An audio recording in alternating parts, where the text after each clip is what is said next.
Hello दोस्तों, नमस्कार। आइए अभी हम लोग क्लास 10th का दो चर वाले रैखिक समीकरण linear equation in two variables पढ़ने वाले हैं। तो देखिए, क्लासेज अभी तो रेगुलर नहीं चल रहा है, लेकिन अभी जो भी हम सिखाने वाले हैं आपको, वो क्लास 10th का बहुत ही इम्पोर्टेंट टॉपिक है। तो ज़रा इसको अच्छे से आप टेकअप करेंगे। देखिए, सबसे पहले तो आपको ये समझना है, ठीक है। सबसे पहला पॉइंट है कि स्टैंडर्ड फॉर्म को आपको समझना है। क्या समझना है आपको? स्टैंडर्ड फॉर्म वरना ये क्या होता है? हिंदी में इसको हम लोग मानक रूप बोलते हैं। क्या बोलते हैं? जब भी आप कोई भी इक्वेशन पढ़ेंगे तो इसका कोई ना कोई आपको मानक रूप होता है। तो मानक रूप, अब आप पूछेंगे कि मानक रूप क्या होता है, तो देखिए, मानक रूप ये होता है ax plus B Y plus C is equal to 0। मानक रूप, अब इसमें जो a है, ठीक है, इसमें जो डिग्री होता है, अब जानते हैं कि मैक्सिमम पावर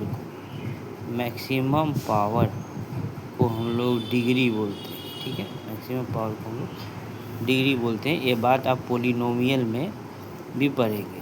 तो जैसे ही मैक्सिमम पावर को डिग्री बोलते हैं, तो अगर ये लीनियर है तो इसका डिग्री 1 होगा। लीनियर का डिग्री 1 होता है। अगर क्वाड्रेटिक होता है, जो कि क्वाड्रेटिक इक्वेशन भी हम लोगों को पढ़ना है, तो क्वाड्रेटिक होगा तो 2 होगा। अगर क्यूबिक होगा, ठीक है, तो इसका 3 होगा। अब आपको ये जानना है कि जितना डिग्री, यानी कि डिग्री अगर 1 है, ठीक है, डिग्री 1 है तो 1 सॉल्यूशन होगा। कितना सॉल्यूशन होगा? 1 सॉल्यूशन होगा। अगर डिग्री यहाँ पे हमारे पास 2 है, यानी नंबर ऑफ सॉल्यूशन भी 2 होगा, ठीक है। और अगर डिग्री 3 हो तो नंबर ऑफ सॉल्यूशन भी 0 होगा। आपको ध्यान रखना है कि यहाँ पे हम नंबर ऑफ सॉल्यूशन बोल रहे हैं, वहीं आप पोलिनोमियल में भी x का वैल्यू होता है, उसको हम लोग जीरोज बोलते हैं। सॉल्यूशन बोलते हैं यहाँ पे या रूट्स बोलते हैं, तो दोनों में से कोई भी हम बोल सकते हैं। आपको क्वेश्चन में देता है कि find the roots of the equation या find the solution of the equation, लेकिन पोलिनोमियल में देगा find the zeros of the equation. लेकिन रूल वही है कि लीनियर इक्वेशन हो या क्वाड्रेटिक हो या क्यूबिक हो, तो जितना डिग्री उतना आपको सॉल्यूशन होता है, जितना डिग्री उतना आपको सॉल्यूशन, ठीक है। नेक्स्ट हम बात कर लेते हैं कि जो ए होता है, ठीक है, ए वो उसको लीडिंग कोफिशिएंट बोलते हैं और वो कभी 0 नहीं हो सकता है।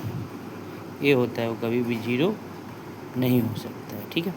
तो ये बेसिक बात है।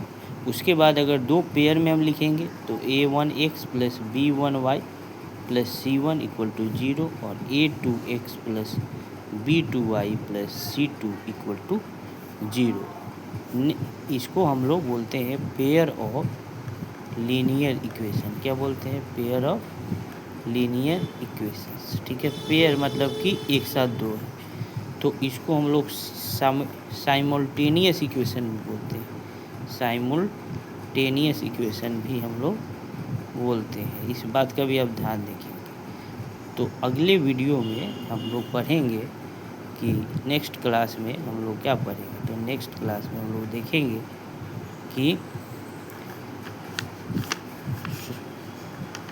मेथड है ना, मेथड ऑफ सॉल्विंग, है ना, method of solving pair of linear equations, pair of linear equations, ठीक है। या फिर इसी को हम दूसरे टर्म में क्या बोल सकते हैं? Simultaneous equation. क्या बोल सकते हैं? सिमुल्टेनियस इक्वेशन, ठीक है। पेयर ऑफ लीनियर इक्वेशन बोलेंगे या फिर सिमुल्टेनियस इक्वेशन बोलेंगे।